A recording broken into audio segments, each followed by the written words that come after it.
Bonjour à toutes et à tous et heureux de vous retrouver ce mardi 21 mai. Ici à Sontexpo, sur le plateau télé FHP Ensemble. Bonjour à toutes et à tous et je reçois trois parlementaires. Docteur Neuder, Yannick Neuder, vous êtes médecin et député, cardiologue. Vous êtes député de l'Isère à Grenoble, enfin à côté de Grenoble. Vous allez nous en reparler, mais vers Voiron, vers...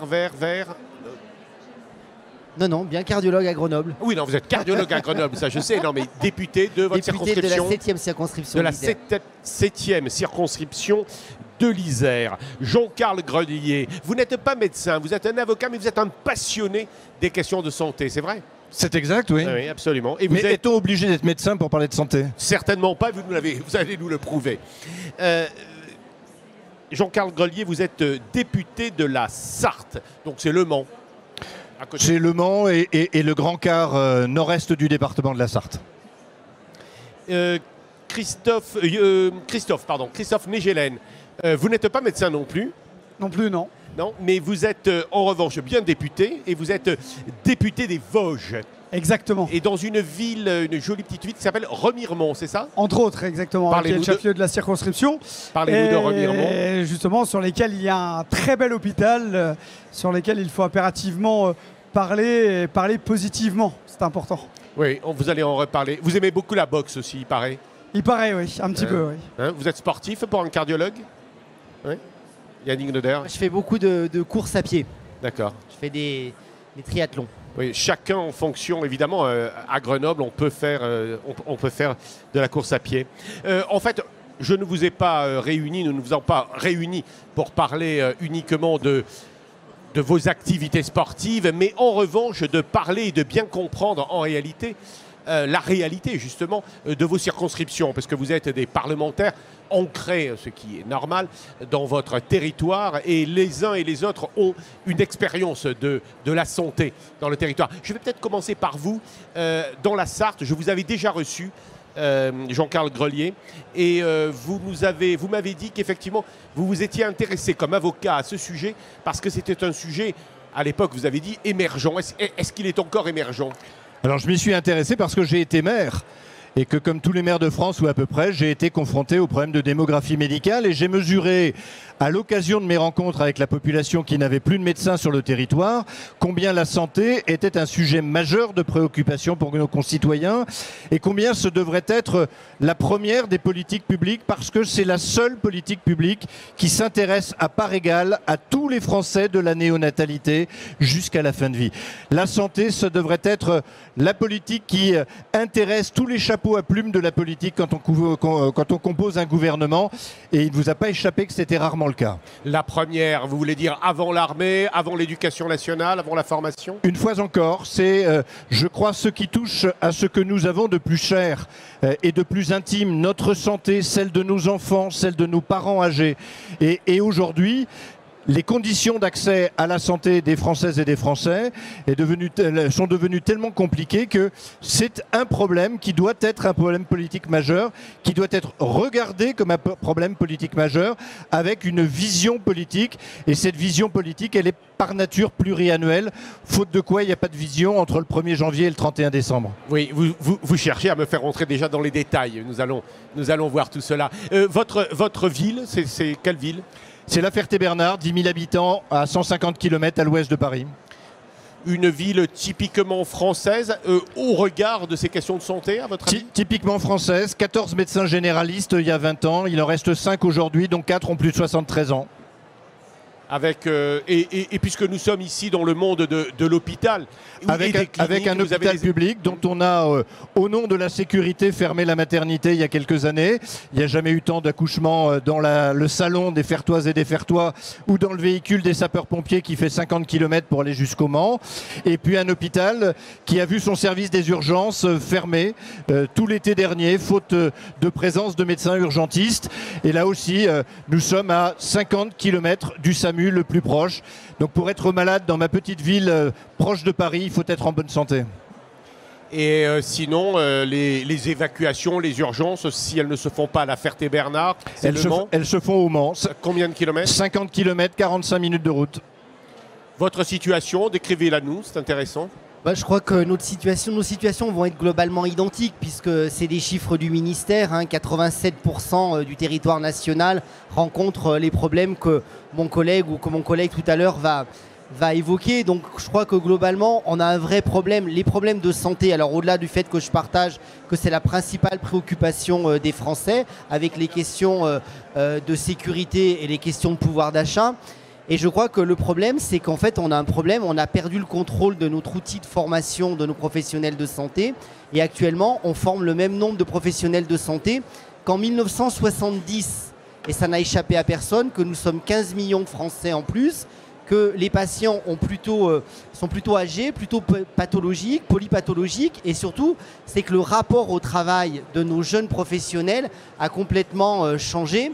Et qu'un médecin généraliste, si vous parlez dans les villes, vous voyez, il travaille même jusqu'à 73 ans, alors que maintenant, un généraliste ou tout professionnel de santé, médical ou paramédical, va consacrer un temps à son activité professionnelle, mais aussi un temps à son activité familiale, associative, sociale. Et c'est plus du tout la même chose. Donc ça n'a pas été anticipé, quels que soient les pouvoirs politiques en place. Vous avez été le maire de Saint-Étienne-de-Saint-Joie. Oui, et là, votre circonscription, l'offre sanitaire, c'est quoi? L'offre sanitaire, moi, j'ai aucune structure d'hospitalisation publique et le seul endroit où on peut hospitaliser pour de la médecine, chirurgie, de l'obstétrique, c'est une clinique privée. Donc c'est pour ça qu'il faut faire très attention et ne pas opposer public et privé parce que parfois, eh bien, le seul offre de soins est porté par un des acteurs et pas les deux. Et nous, pour pallier à tout ça, on a mis des centres de soins non programmés, de consultation non programmée, qui est la seule façon pour nous de ne pas envoyer les patients soit aux urgences du CHU de Grenoble, soit aux urgences d'un hôpital périphérique à Voiron, mais avec des horaires très adaptés à la circonscription, puisqu'on a ouvert 4 centres qui sont ouverts 7 jours sur 7, de 10h à 23h, ce qui permet de prendre quand même les patients avant la nuit profonde. Parce qu'après la nuit profonde, je pense que c'est le SAMU ou les sapeurs-pompiers pour une évacuation sur un plateau technique. Décrivez-nous votre clinique, par exemple, enfin rapidement. La clinique. La clinique, c'est la clinique des Côtes-du-Rhône. C'est une clinique classique, je dirais une petite clinique avec des lits d'hospitalisation de médecine, de chirurgie, qui va effectivement évoluer vers aussi un hôpital de jour et un hôtel hospitalier pour que les familles soient au plus près des patients. Donc c'est à Roussillon. Christophe Négelen, alors vous nous avez déjà, mais nous le savions d'ailleurs, ça a finalement visiblement motivé votre action parlementaire. Parlez-nous en 2 mots de votre hôpital. Moi, c'est l'hôpital de Remiremont, c'est une petite ville de 7800 habitants, c'est 800 salariés. On va de la néonate, tous les services, notamment on a la permanence des soins sur toute la partie orthotraumato pour tout le département des Vosges, un pôle mère-enfant qui est en difficulté aujourd'hui par manque de pédiatres. Il nous faudrait 5 ETP de pédiatres, on en a 1,8. Un service des urgences où on aurait besoin de 12,5 ETP de médecins urgentistes. 7 suffirait pour avoir les deux lignes de jour et la ligne de nuit. On en a 2,7, 2,8 aussi, donc 2 services qui sont compliqués, avec des services de chirurgie et de médecine à orientation générale qui marchent plutôt bien. Je voudrais vous interroger strate par strate, si vous le voulez bien, essayer de comprendre les sujets que vous nous proposez. Quelles sont, d'abord, sur le plan territorial et sur le plan régional, quelles sont les réponses que vous apportent notamment les agences régionales de santé? La ministre, ce matin, dans son inauguration, en a parlé de l'action et elle a dit solliciter les ARS, elles sont là pour ça.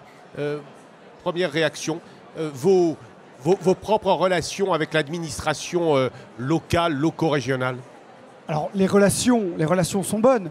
Est-ce qu'elles sont en capacité d'apporter toutes les réponses auxquelles on aurait besoin? Non, la réponse est clairement non. C'est vrai que moi, ça fait longtemps que je milite pour que les agences régionales de santé soient beaucoup plus proches, avec, pourquoi pas, chapeauté au niveau départemental, voire au niveau régional, mais non pas forcément par le ministère de la Santé, tel que vous venez de le dire, et d'avoir des réponses peut-être moins techniques, j'allais voir même peut-être dire technocratiques, et beaucoup plus en relation directe avec la réalité du terrain.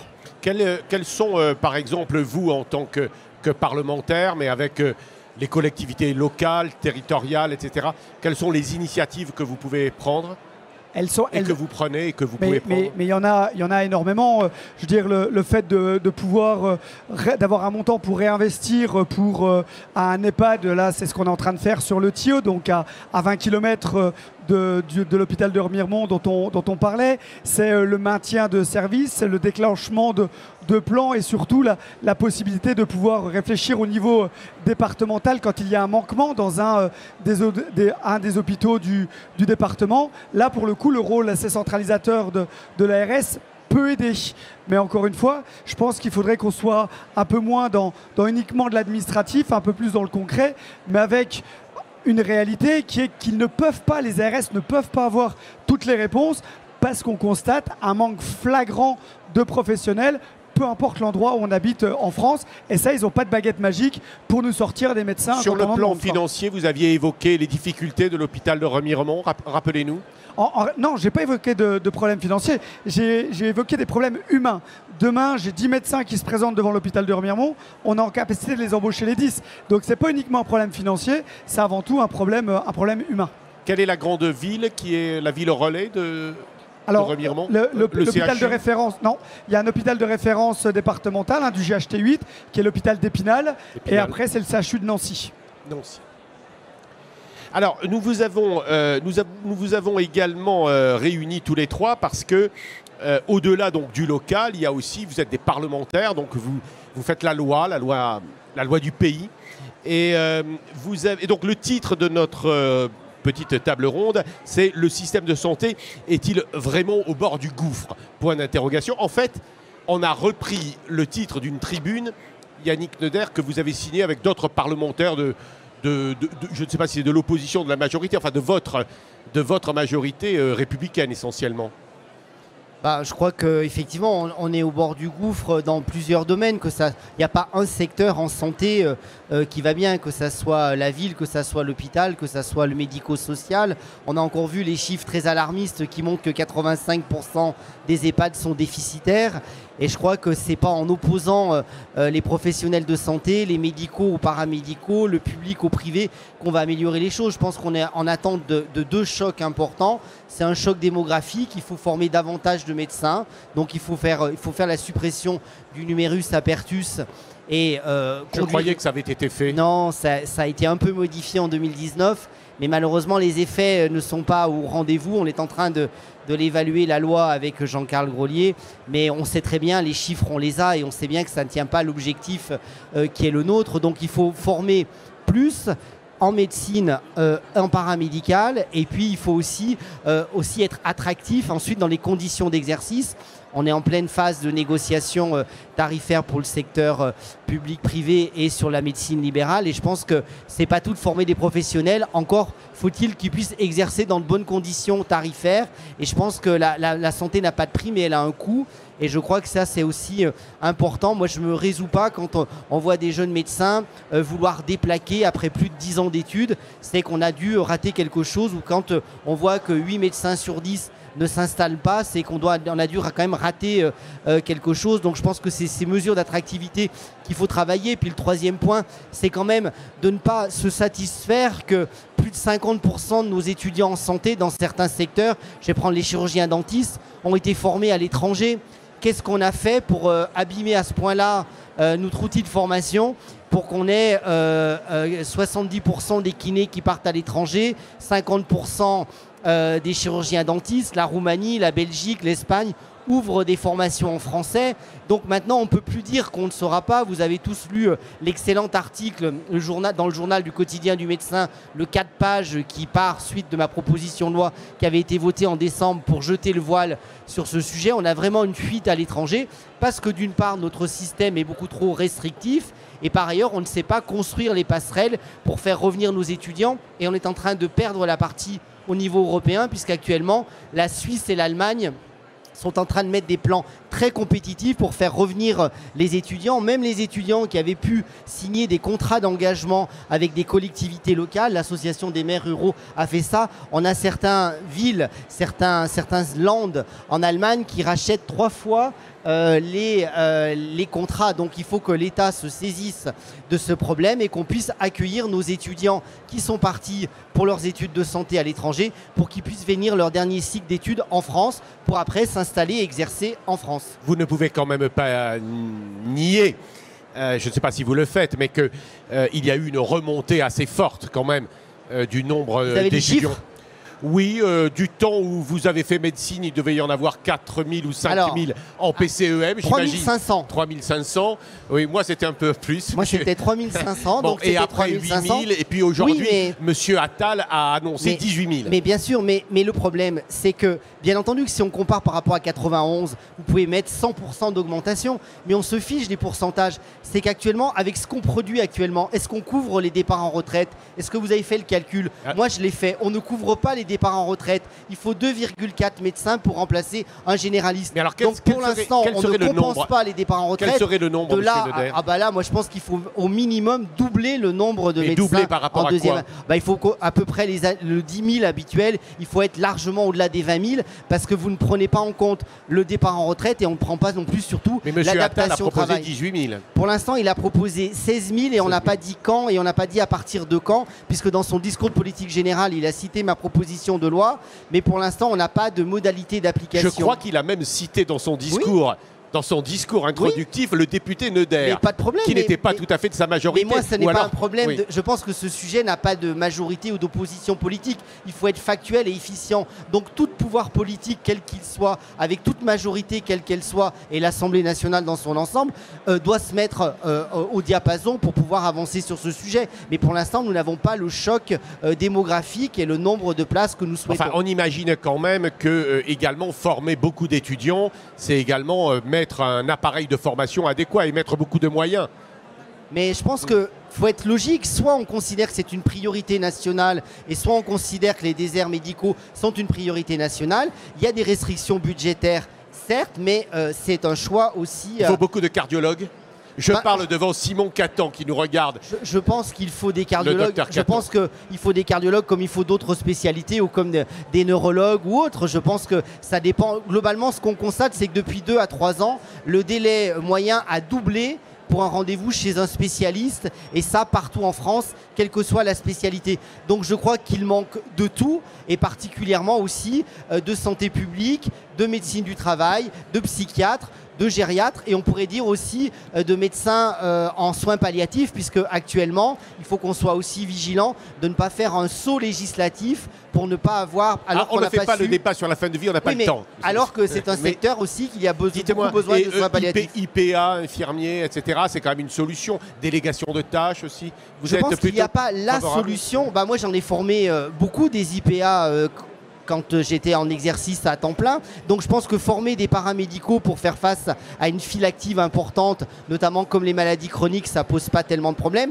Mais la délégation de tâches ne soustrait pas non plus d'avoir effectivement un contrôle. Et je pense que l'accès direct n'est pas une bonne chose et qu'on va mettre en place une médecine à 2 vitesses, qu'on va faire porter beaucoup de responsabilités sur les paramédicaux au détriment, à mon avis, du monde médical. Et c'est une solution en demi-teinte, à mon avis. Oui, Jean-Carl Grelier, vous, votre affaire, c'est aujourd'hui une loi, vous l'avez dit, de programmation en santé, mais c'est également donc un projet de loi que vous mettez en place, de PPL, sur le service public de santé que vous portez. Et que vous portez en disant dans un communiqué de presse que vous nous avez adressé, « Fini le rafistolage ». J'ai relu ça. Oui, peut-être. Bon, qu'est-ce qu'il va y avoir dans votre programme? Mais je crois qu'on l'a entendu dans ce que disait très justement Yannick Neuder tout à l'heure, mais aussi dans ce qu'a présenté Christophe Negelen pour la situation de son département. Sur le constat, tout le monde est en capacité à s'accorder. Ce qui fait défaut aujourd'hui, c'est le cap, la vision, là où on veut conduire notre système de santé à 5 ans, 10 ans, 15 ans, 20 ans. Ça fait 30 ans qu'on met des rustines sur le système de santé. Ça fait 30 ans qu'on cherche la martingale qui permettrait de tout régler avec une seule mesure. Alors certains nous disent qu'il faut passer de 10 à 20 000 étudiants en médecine. Certains ont d'autres propositions. Pourquoi pas? Mais si on n'a pas sur le système de santé une approche globale, pensée construite, si on ne joue pas sur les complémentarités de l'ensemble des acteurs de santé, croyez-moi, on n'y parviendra pas. Aujourd'hui, le temps n'est plus à se demander s'il faut régler telle ou telle difficulté. Regardez, Yannick Neuder disait très justement à l'instant, on ne trouve plus de médecins généralistes, on ne trouve plus de pédiatres, on ne trouve plus de psychiatres, on ne trouve plus de médecins de prévention. Mais tant qu'on n'aura pas modifié le mode de recrutement des étudiants en médecine à l'autre bout de la chaîne, il ne faut pas être surpris qu'en faisant monter le niveau scientifique des études de médecine, on coupe une partie de ces spécialités de l'appétence des étudiants en médecine. Vous voulez dire que la médecine n'est pas une discipline scientifique? Mais bien sûr que si, mais attention aux filières de recrutement, attention à cette espèce d'élitisme, attention à la multispécialisation qu'on a imposée à la médecine. Prenez l'exemple des urgences. Avant 2015 et la création de spécialistes en médecine d'urgence, est-ce qu'on attendait plus aux urgences qu'aujourd'hui? Non. Est-ce qu'on mourait plus aux urgences qu'aujourd'hui? Non. Est-ce qu'on fermait 6 des 7 services d'urgence du département de la Sarthe chaque été? Non. Aujourd'hui, on a des médecins urgentistes qui sont spécialisés dans leur domaine. On a fermé le robinet du recrutement. Dans un département comme le mien, il manque 35 équivalents temps plein. Et c'est vrai dans toutes les spécialités. Donc, ayons une idée globale du système. Imaginez que le système de santé, c'est aujourd'hui un jeu de Mikado. À chaque fois que vous bougez une baguette, vous menacez le système de péril. Eh bien, c'est une approche globale qui est nécessaire. Et cette approche globale, elle ne sera réalisée et réalisable qu'à partir du moment où on aura une vision pour la santé à 5 ans, 10 ans, 15 ans. Et pour cela, il est nécessaire d'avoir une réflexion qui soit pluriannuelle. Dans un aspect un peu concret, je ne dis pas que vous ne l'êtes pas, mais dans votre PPL, il y a 25 articles, je crois. Donnez-nous quelques exemples. Alors, c'est moi qui vais... Parce que je vais, comme ça, peut-être pouvoir vraiment vous interroger sur ce qui me paraît important. Et vous en avez une qui est majeure, et notamment parce qu'on est ici sur le stand de la FHP, c'est le service public de santé. Arrêtons, mais je crois qu'on le partage plutôt tous les trois, arrêtons d'opposer les uns et les autres sous le même statut.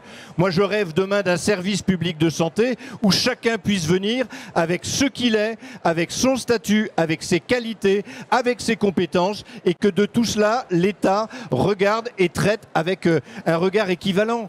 Et c'est la même chose avec l'ensemble des professionnels de santé. Et sincèrement, regardez ce qui est en train de se passer aujourd'hui en matière tarifaire. Ces différences sont impossibles à expliquer sur les territoires. Et croyez-moi, dans la difficulté qu'est celle de notre système de santé aujourd'hui, nos concitoyens se moquent éperdument du statut du médecin qui les prend en charge, qu'il soit public, qu'il soit privé, qu'il soit libéral. Ils veulent juste être pris en charge le plus vite possible, le mieux possible et au plus près de chez eux. Dites-moi, il y a quand même un article qui m'a un peu surpris.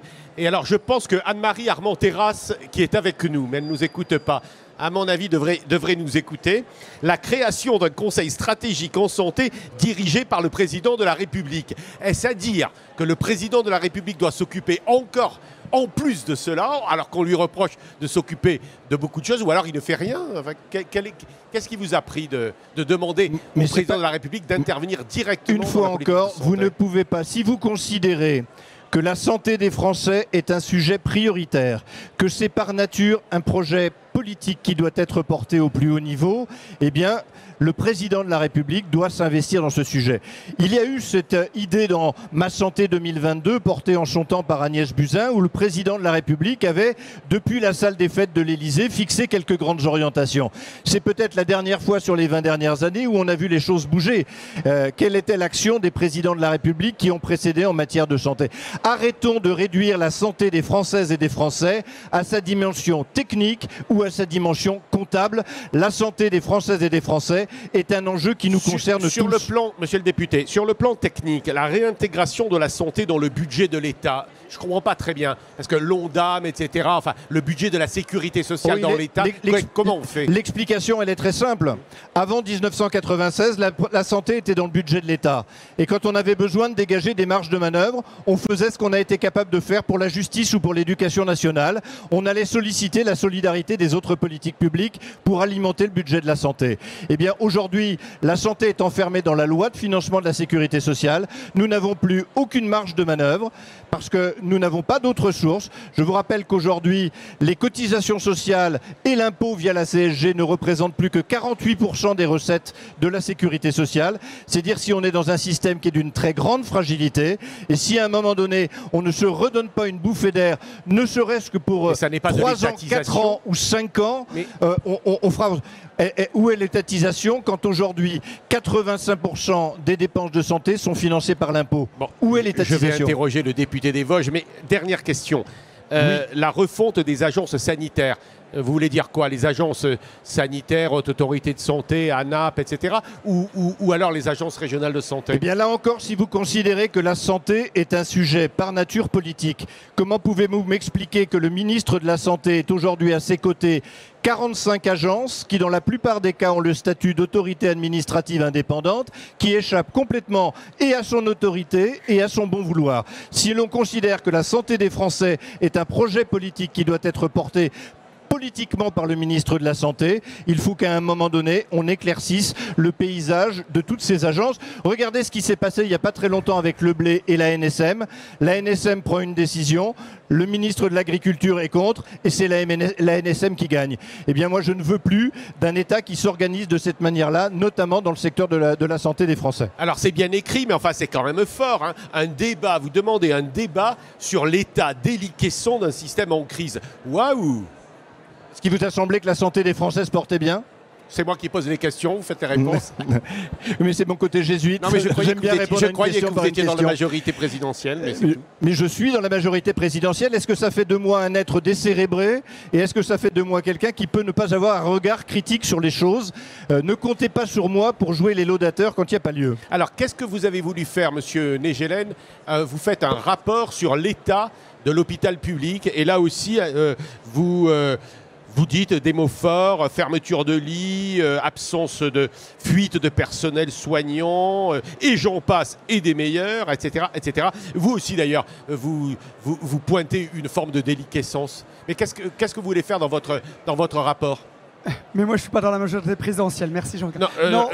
Et je rappelle, pour être très au clair, que vous êtes un député du groupe Lyot. Exactement. Ce n'est pas des mots forts. C'est le quotidien que vivent tous nos concitoyens.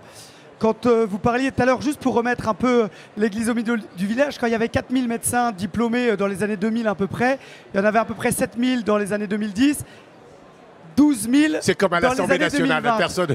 Non, mais c'était important de le dire. Donc aujourd'hui, on se rend compte, et comme l'a très bien dit Yannick et Jean-Carl, c'est qu'à un moment donné, oui, on diplôme, il y a plus de médecins qui sont diplômés, néanmoins, on constate une difficulté croissante d'accès aux soins, et en médecine générale et à l'hôpital. Donc aujourd'hui, sur cette commission d'enquête parlementaire que mon groupe a demandé, je rappelle qu'on a le droit à un droit de tirage par année par groupe parlementaire. Mon groupe parlementaire, à ma demande, a décidé de le faire cette année sur l'hôpital parce qu'une majorité des députés de mon groupe constate ça. Et toutes les semaines, quand on en parle, c'est des services qui ferment. Jean-Carl parlait de ces urgences. C'est le cas pour la majorité des services en France. 60% des lits qui sont fermés aujourd'hui à l'hôpital le sont par manque de soignants. Donc on doit vraiment, le but de cette commission, on doit retrouver les origines. C'est pour ça que dans un premier temps, on a demandé, on passe en audition tous les anciens ministres de la Santé. Après, on fait toute la partie administrative, puis les professionnels, pour d'un côté être en capacité de voir d'où vient la problématique depuis 15, 20, 30 ans, pour après être en capacité de proposer des solutions qui soient des solutions simples, concrètes et qui répondent aux besoins de nos concitoyens. Ce qui nous a surpris, c'est la commission d'enquête. Est-ce que c'est vraiment une commission d'enquête sur l'état? Oui. Ça l'est vraiment, et en tant que rapporteur, ça donne des pouvoirs élargis, de pouvoir aller dans une ARS, sur place, sur pièce, et d'avoir des contrôles. Pourquoi j'ai fait ça? Parce que cette audition-là, je vous ai parlé des premières parties. La deuxième partie de cette commission d'enquête parlementaire, ce sera de prendre deux régions et de faire un audit descendant, ARS, doyen de fac de médecine, aller dans les CHU, les hôpitaux de référence et les hôpitaux de proximité proximité. Et d'aller avec les pouvoirs de rapporteur que m'octroie la commission d'enquête parlementaire, c'est d'aller un peu plus en détail et voir si ce que nous disent les administrations aujourd'hui, ce que nous disent les doyens de fac de médecine, ce que nous disent les directeurs de CHU correspondent réellement à la réalité de ce qui est faisable. Et ça, c'est important aussi parce que quand on n'est pas médecin, et encore une fois, vous posiez une question tout au début, qui est une question importante, est-ce qu'on est en capacité de parler de santé quand on n'est pas médecin? Moi, j'ai toujours dit, pour moi, un bon médecin, un bon ministre de la Santé ne devrait pas être médecin parce que ça concerne la globalité des habitants de notre territoire et il n'est pas question que ce soit réservé à une petite partie de la population qui, parce qu'elle est suivie, parce qu'ils ont Non suivi ces déplaise au études... docteur Yannick Deder, je vous souhaite le meilleur pour la prochaine fois. Pour vous et Jean-Carl Croyer. Je ne le souhaite pas, c'est gentil, merci. Très bien. Écoutez, merci, on vous applaudit et merci d'être venu sur notre plateau. C'était dynamique, c'est pas facile de... Trois parlementaires, vous voyez que le métier de journaliste est compliqué. Attendez un instant, il y a le jingle qui se termine.